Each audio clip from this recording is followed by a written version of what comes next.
1775, the American Revolutionary War began as the American colonies sought to detach from England and its oppressive monarchy.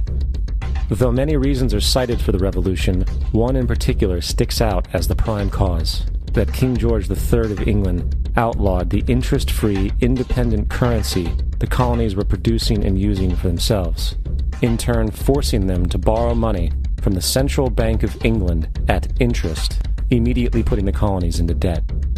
And as Benjamin Franklin later wrote, the refusal of King George III to allow the colonies to operate an honest money system which freed the ordinary man from the clutches of the money manipulators was probably the prime cause of the revolution. In 1783, America won its independence from England. However, its battle against the central bank concept and the corrupt, greed-filled men associated with it had just begun. So what is a central bank? A central bank is an institution that produces the currency of an entire nation. Based on historical precedent, two specific powers are inherent in central banking practice: the control of interest rates and the control of the money supply, or inflation. The central bank does not simply supply a government's economy with money, it loans it to them at interest. Then, through the use of increasing and decreasing the supply of money, the central bank regulates the value of the currency being issued. It is critical to understand that the entire structure of this system can only produce one thing in the long run: debt. It doesn't take a lot of ingenuity to figure this scam out. For every single dollar produced by the central bank is loaned at interest. That means every single dollar produced is actually the dollar plus a certain percent of debt based on that dollar. And since the central bank has the monopoly over the production of the currency for the entire country, and they loan each dollar out with immediate debt attached to it, where does the money to pay for the debt come from? It can only come from the central bank again, which means the central bank has to perpetually increase its money supply to temporarily cover the outstanding debt created, which in turn, since that new money is loaned out at interest as well, creates even more debt. The end result of this system without fail is slavery, for it is impossible for the government and thus the public to ever come out of the self-generating debt. The founding fathers of this country were well aware of this.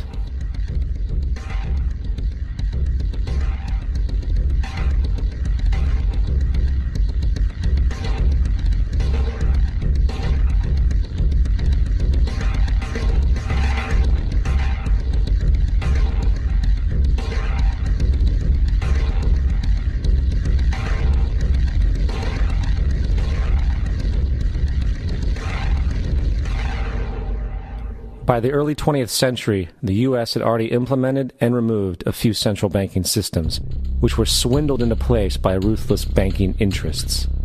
At this time, the dominant families in the banking and business world were the Rockefellers, the Morgans, the Warburgs, the Rothschilds. And in the early 1900s, they sought to push, once again, legislation to create another central bank. However, they knew the government and public were very weary of such an institution, so they needed to create an incident to affect public opinion. So, J.P. Morgan, publicly considered a financial luminary at the time, exploited his mass influence by publishing rumors that a prominent bank in New York was insolvent or bankrupt. Morgan knew this would cause mass hysteria, which would affect other banks as well. And it did. The public, in fear of losing their deposits, immediately began mass withdrawals. Consequently, the banks were forced to call in their loans, causing the recipients to sell their property, and thus a spiral of bankruptcies, repossessions, and turmoil emerged. Putting the pieces together a few years later, Frederick Allen of Life magazine wrote, "The Morgan interests took advantage to precipitate the panic, guiding it shrewdly as it progressed." Unaware of the fraud, the Panic of 1907 led to a congressional investigation headed by Senator Nelson Aldrich, who had intimate ties to the banking cartels and later became part of the Rockefeller family through marriage. The commission, led by Aldrich, recommended a central bank should be implemented so a panic like 1907 could never happen again. This was the spark the international bankers needed to initiate their plan. In 1910, a secret meeting was held at a J.P. Morgan estate on Jekyll Island off the coast of Georgia. It was there that the central banking bill called the Federal Reserve Act was written. This legislation was written by bankers, not lawmakers. This meeting was so secretive, so concealed from government and public knowledge that the 10 or so figures who attended disguised their names when en route to the island. After this bill was constructed, it was then handed over to their political frontman, Senator Nelson Aldrich, to push through Congress. And in 1913, with heavy political sponsorship by the bankers, Woodrow Wilson became president, having already agreed to sign the Federal Reserve Act in exchange for campaign support. And 2 days before Christmas, when most of Congress was at home with their families, the Federal Reserve Act was voted in, and Wilson in turn made it law. Later, Woodrow Wilson wrote, in regret,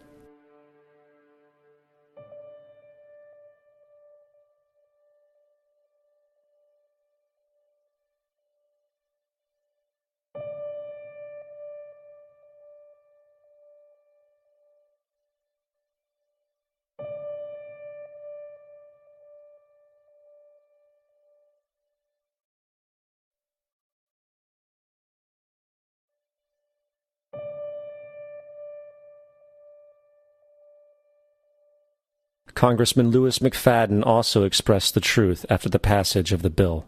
A world banking system was being set up here, a superstate controlled by international bankers, acting together to enslave the world for their own pleasure.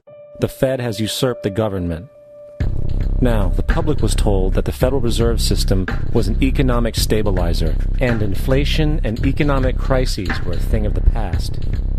Well, as history has shown, nothing is further from the truth. The fact is, the international bankers now had a streamlined machine to expand their personal ambitions. It's alive! It's alive! It's alive! For example, from 1914 to 1919, the Fed increased the money supply by nearly 100%, resulting in extensive loans to small banks and the public. Then, in 1920, the Fed called in mass percentages of the outstanding money supply, thus resulting in the supporting banks having to call in huge numbers of loans, and, just like 1907, bank runs, bankruptcy, and collapse occurred. Over 5,400 competitive banks outside of the Federal Reserve System collapsed, further consolidating the monopoly of the small group of international bankers. Privy to this crime, Congressman Lindbergh stepped up and said in 1921, "Under the Federal Reserve Act, panics are scientifically created. The present panic is the first scientifically created one, worked out as we figure a mathematical equation." However, the panic of 1920 was just a warm-up. From 1921 to 1929, the Fed again increased the money supply, resulting once again in extensive loans to the public and banks. There was also a fairly new type of loan called a margin loan in the stock market. Very simply, the margin loan allowed an investor to put down only 10% of a stock's price, with the other 90% being loaned through the broker. In other words, a person could own $1,000 worth of stock with only $100 down. This method was very popular in the roaring 1920s, as everyone seemed to be making money in the market. However, there was a catch to this loan. It could be called in at any time and had to be paid within 24 hours. This is termed a margin call, and the typical result of a margin call is the selling of the stock purchased with the loan. So, a few months before October in 1929, J.D. Rockefeller, Bernard Baruch, and other insiders quietly exited the market, and on October 24, 1929, the New York financiers who furnished the margin loans started calling them in masse. This sparked an instantaneous, massive sell-off in the market, for everyone had to cover the margin loans. It then triggered mass bank runs for the same reason, in turn collapsing over 16,000 banks, enabling the conspiring international bankers to not only buy up rival banks at a discount, but to also buy up whole corporations at pennies on the dollar. It was the greatest robbery in American history. But that didn't stop there. Rather than expanding the money supply in order to recover from this economic collapse, the Fed actually contracted it, fueling one of the largest depressions in history. Once again outraged, Congressman Louis McFadden, a longtime opponent of the banking cartels, began bringing impeachment proceedings against the Federal Reserve Board, saying of the crash and depression, "It was a carefully contrived occurrence. International bankers sought to bring about a condition of despair so that they might emerge the rulers of us all." Not surprisingly, and after 2 previous assassination attempts, McFadden was poisoned at a banquet before he could push for the impeachment. Now, having reduced the society to squalor, the Federal Reserve bankers decided that the gold standard should be removed. In order to do this, they needed to acquire the remaining gold in the system. So, under the pretense of helping to end the Depression, came the 1933 gold seizure.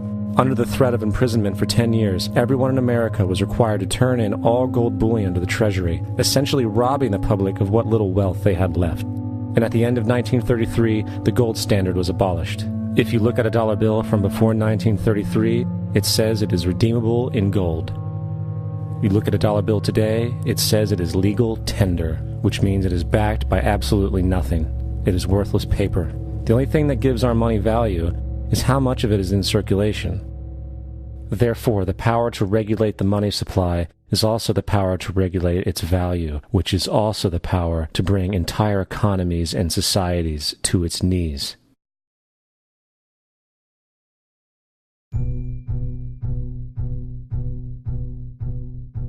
It's important to clearly understand the Federal Reserve is a private corporation. It is about as Federal Express.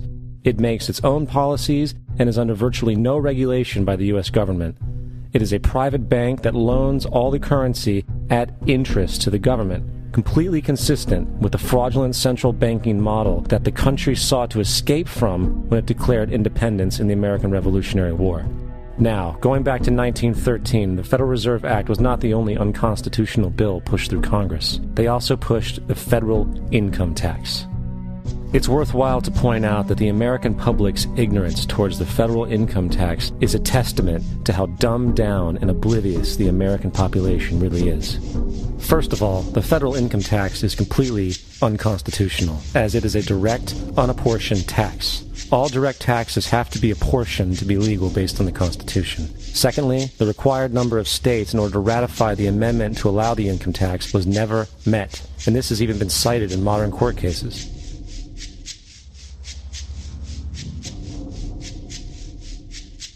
Third, at the present day, roughly 25% of the average worker's income is taken via this tax. And guess where that money goes? It goes to pay the interest on the currency being produced by the fraudulent Federal Reserve Bank, a system that does not have to exist at all. The money you make working almost 3 months out of the year goes almost literally into the pockets of the international bankers who own the private Federal Reserve Bank. And fourth, even with the fraudulent government claim as to the legality of the income tax, there is literally no statute, no law in existence that requires you to pay this tax, period. I really expected that, of course there's a law that you can point to in the law book, the code, that requires you to file a tax return. Of course there is. I was at that point where I couldn't find the statute that clearly made a person liable. At least not me, and most people I know, and I had no choice in my mind except to resign. Based on the research that I did throughout the year 2000, and that I'm still doing, I have not found that law. I've asked Congress, we've asked a lot of people in the IRS commissioners, helpers. They can't answer, because if they answer, the American people are going to know that this whole thing is a fraud. I haven't filed an federal income tax return since I left. I have not filed a tax return since 1999. The income tax is nothing less than the enslavement of the entire country. Now, the control of the economy and the perpetual robbery of wealth is only one side of the Rubik's Cube the bankers hold in their hands. The next tool for profit and control is war. Since the inception of the Federal Reserve in 1913, a number of large and small wars have commenced. The three most pronounced were World War I, World War II, and Vietnam. World War I. In 1914, European wars broke out centered around England and Germany. The American public wanted nothing to do with the war. In turn, President Woodrow Wilson publicly declared neutrality. However, under the surface, the U.S. administration was looking for any excuse it could find to enter it. In a noted observation by Secretary of State William Jennings, the large banking interests were deeply interested in the World War because of the wide opportunities for large profits. It's important to understand that the most lucrative thing that can happen for the international bankers is war, for it forces the country to borrow even more money from the Federal Reserve Bank at interest. Woodrow Wilson's top advisor and mentor was Colonel Edward House, a man with intimate connections with the international bankers who wanted in the war.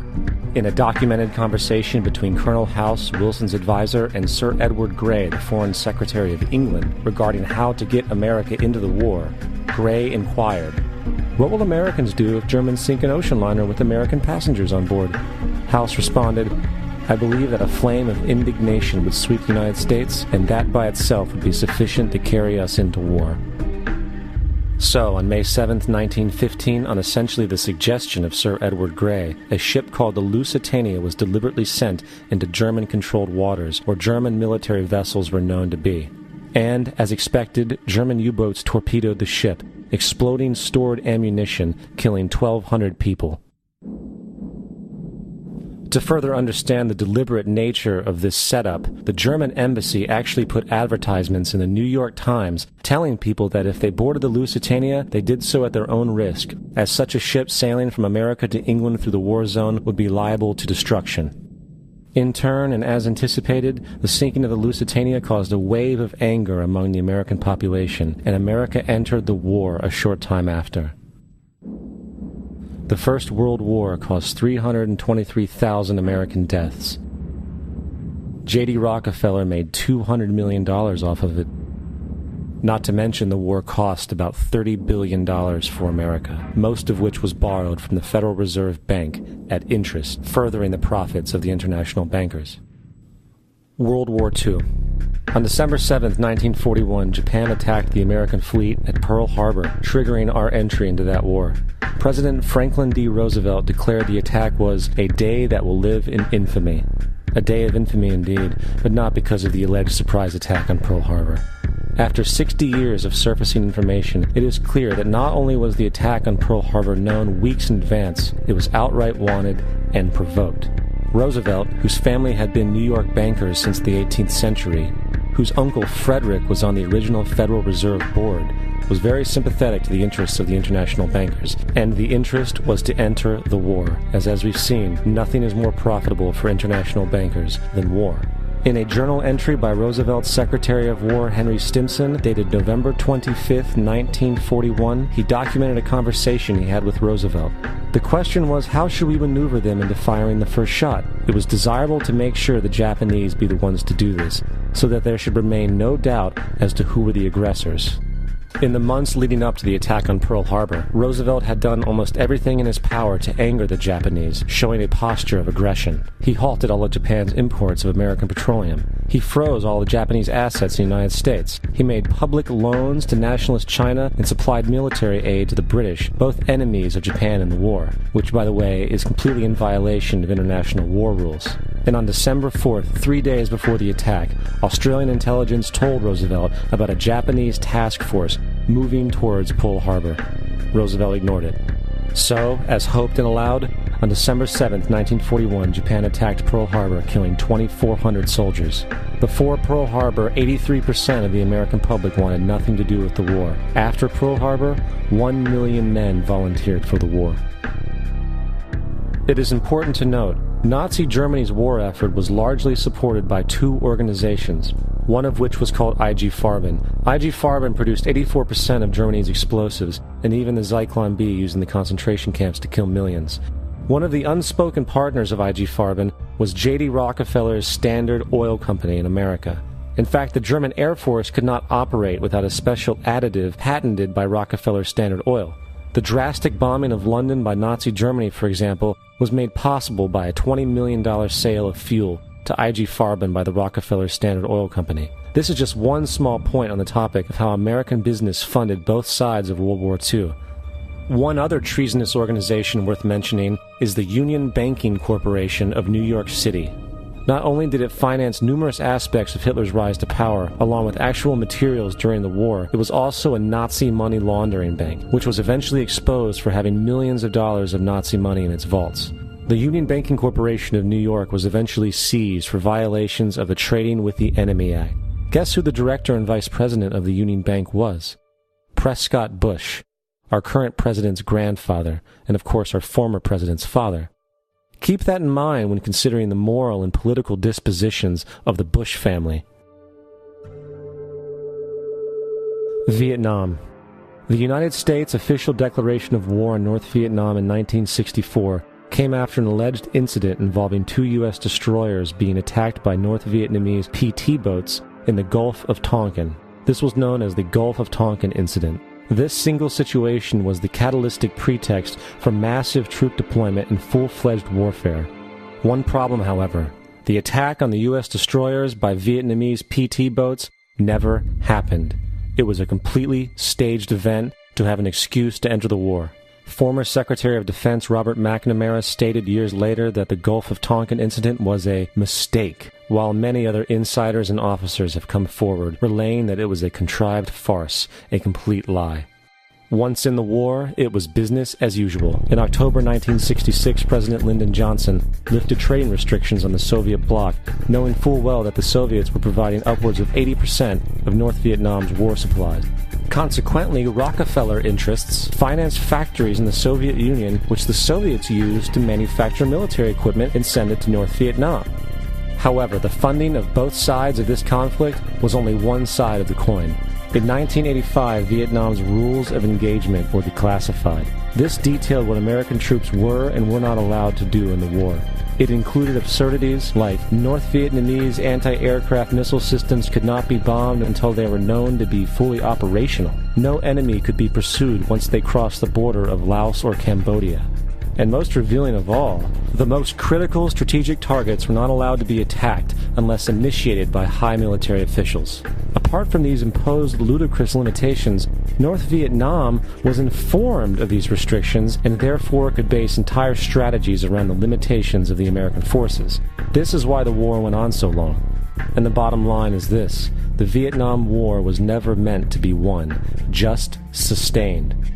This war for profit resulted in 58,000 American deaths and 3 million dead Vietnamese. So, where are we now?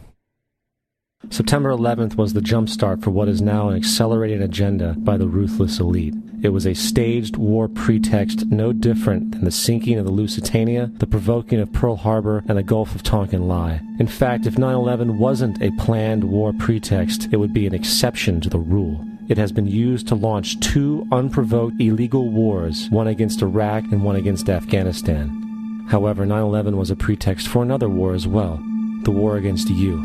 The Patriot Act, Homeland Security, the Military Tribunals Act, and other legislations are all completely and entirely designed to destroy your civil liberties and limit your ability to fight back against what is coming. Currently in the United States, unannounced to most brainwashed Americans, your home can be searched without a warrant, without you being home. You can in turn be arrested with no charges revealed to you, detained indefinitely with no access to a lawyer, and legally tortured, all under the suspicion that you might be a terrorist. If you need a painted picture of what is happening in this country, let's recognize how history repeats itself. In February 1933, Hitler staged a false flag attack, burning down his own German parliament building, the Reichstag, and blamed it on communist terrorists. Within the next few weeks, he passed the Enabling Act, which completely eradicated the German Constitution, destroying people's liberties. He then led a series of preemptive wars, all justified to the German people as necessary to maintaining homeland security.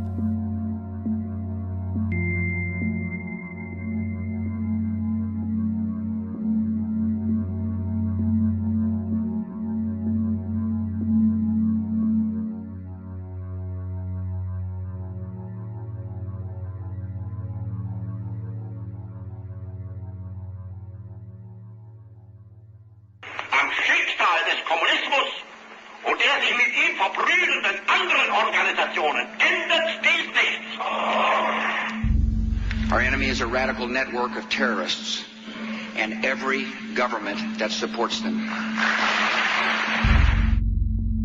It's time to wake up. The people in power go out of their way to make sure that you are perpetually misled and manipulated. The majority's perception of reality, especially in the political arena, is not their own. It is shrewdly imposed upon them without them even knowing it. For example, the public at large actually believes the invasion of Iraq is going badly, as sectarian violence doesn't seem to stop. What the public fails to see is that the destabilization of Iraq is exactly what the people behind the government want. This war is to be sustained so the region can be divided up, domination of the oil maintained, continual profits reaped for the defense contractors, and most importantly, permanent military bases established, to be used as a launching pad against other oil-bearing, non-conforming countries such as Iran and Syria. For further implication that the civil war and destabilization is purely intentional, in 2005, 2 elite British SAS officers were arrested by Iraqi police after being caught driving around in their car shooting at civilians while dressed up as Arabs. After being arrested and taken to a jail in Basra, the British Army immediately requested the release of these men. When the Basra government refused, British tanks came in and physically broke out the men from the Basra prison. If you wish to destroy an area, how do you do it?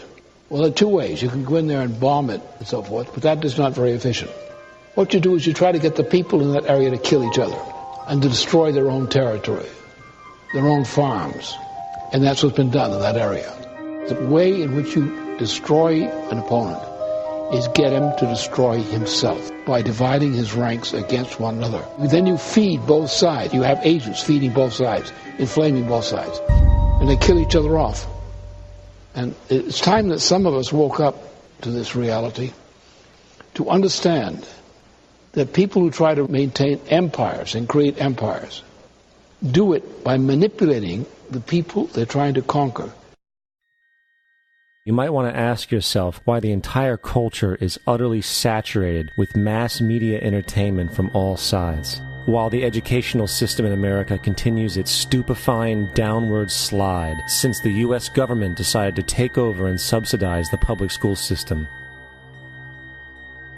What your government pays for, it gets. When we understand that, then we look at government-financed institutions of education and see the kind of students and the kind of education that's being turned out by these government-financed schools. Logic will tell you that if what is being turned out in those schools was not in accord with what the state and the federal government wanted, then it would change it.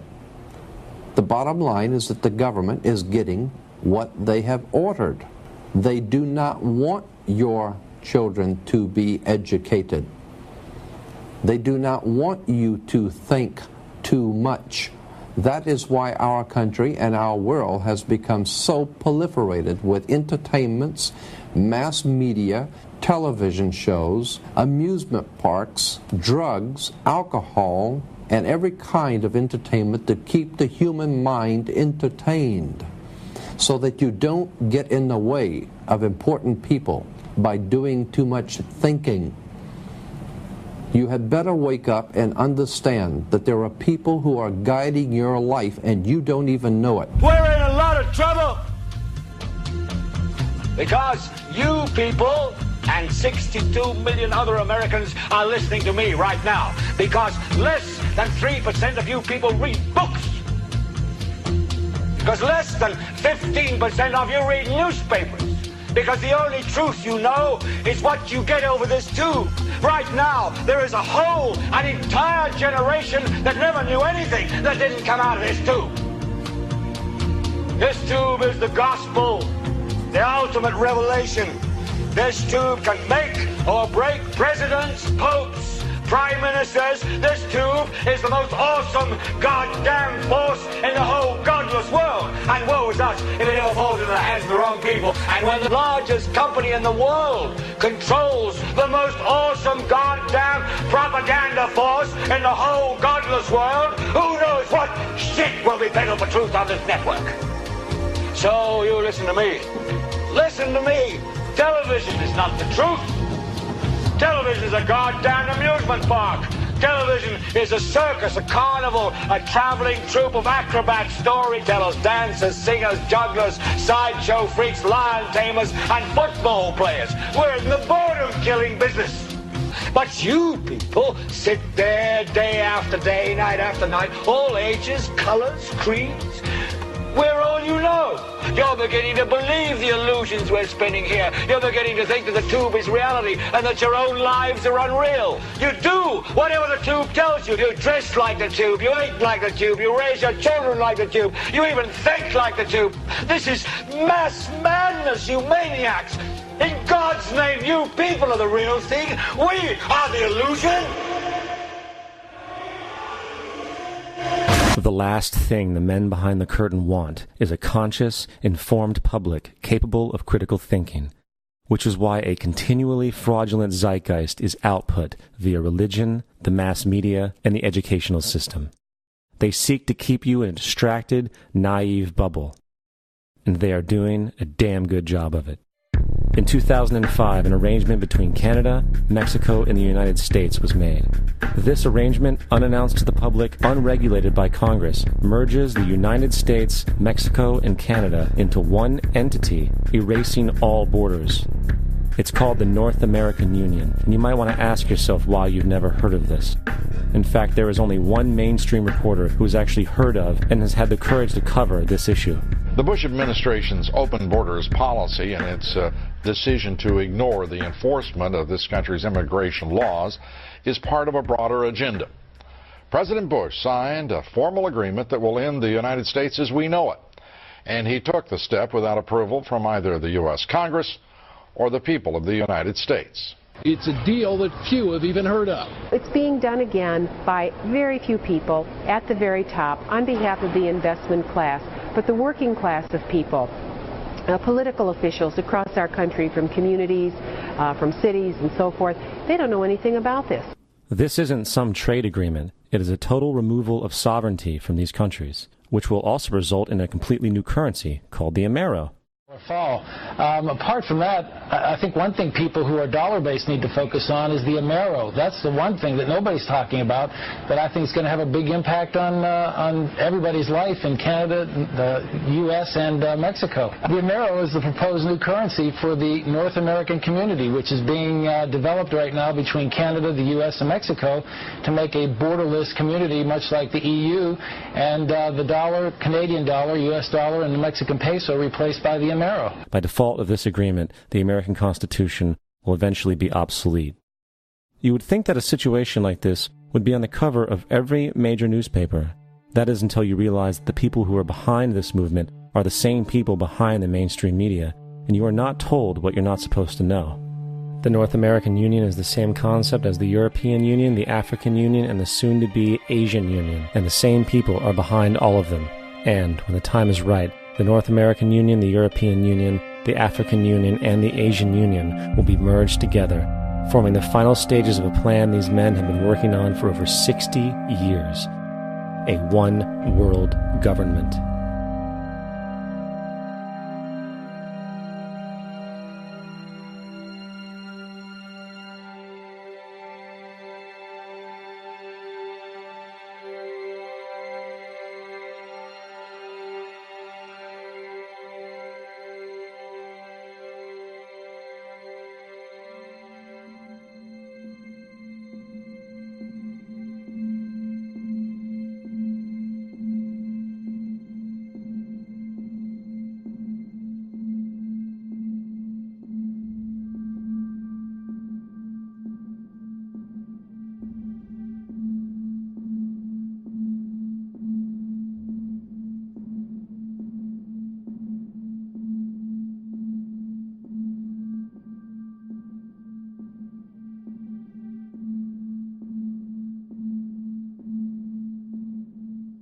One bank, one army, one center of power. And if we have learned anything from history, it is that power corrupts, and absolute power corrupts absolutely. This is Aaron Russo, a filmmaker and former politician. To his left is Nicholas Rockefeller of the infamous Rockefeller banking and business dynasty. After maintaining a close friendship with Nicholas Rockefeller, Aaron eventually ended the relationship, appalled by what he had learned about the Rockefellers and their ambitions. I got a call one day from an attorney woman I knew, and she said, "Would you like to meet one of the Rockefellers?" I said, "Sure, I'd love to." And we became friends, and he began to divulge a lot of things to me. So he said to me one night, he said that there's going to be an event there, and out of that event, you're going to see we're going to go into Afghanistan, so we can run pipelines from the Caspian Sea. We're going to go into Iraq to take the oil and establish a base in the Middle East, and we're going to go into Venezuela and try and get rid of Chavez. And the first two they've accomplished. Chavez they didn't accomplish. And he said you're going to see guys going into caves looking for looking for people that they're never going to find. You know, he was laughing about the fact that you have this war on terror. There's no real enemy. He's talking about how by having this war on terror, you can never win it because so it's an eternal war. And so you can always keep taking people's liberties away.